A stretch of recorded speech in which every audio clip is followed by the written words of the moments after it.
Первое обращение из поселка Чумерна Клинцовского района.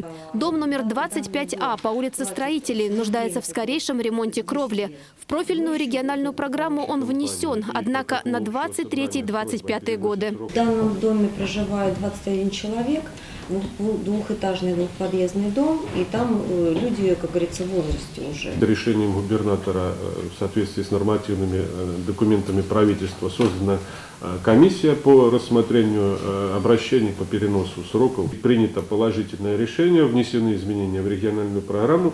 Данный дом будет отремонтирован в 2020 году. Региональная программа по капитальному ремонту многоквартирных домов рассчитана до 2043 года. В нее включили более 6 тысяч домов. В 2020-м запланирован ремонт 237 на общую сумму в 952 миллиона рублей. Оборудованную по всем правилам автобусную остановку попросили жители деревни Крюков Стародубского района. Валентина Нишкова рассказала, каждый день местные дети ждут школьный автобус под открытым небом.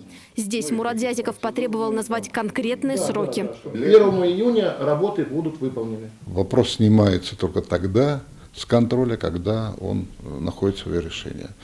Вот, он такой своеобразный контроль и здесь в приемной президента, и губернатор, ну и в администрации президента Российской Федерации. Обеспечение дорогостоящим лекарством и замена канализации. Перечень вопросов, с которыми жители региона пришли к заместителю полпреда, по традиции широкий. Зашла речь и о программе «Земский учитель». Она предусматривает выплату в размере 1 миллиона рублей педагогу, прибывшему на работу в сельскую местность.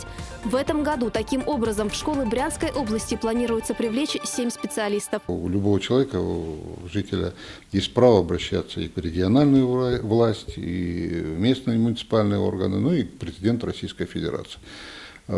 Эти все обращения были к президенту Российской Федерации, и поэтому по поручению президента Российской Федерации в приемные президента и проходили. Но это не значит то, что, вот, скажем, региональная власть не участвует, или там от того, что она плохо эти вопросы решает, что вот поэтому, ну, люди просто хотят, чтобы это немножко было побыстрее, форсировать, ну, вполне понятно. Екатерина Карманова, Денис Пашков. События Брянск.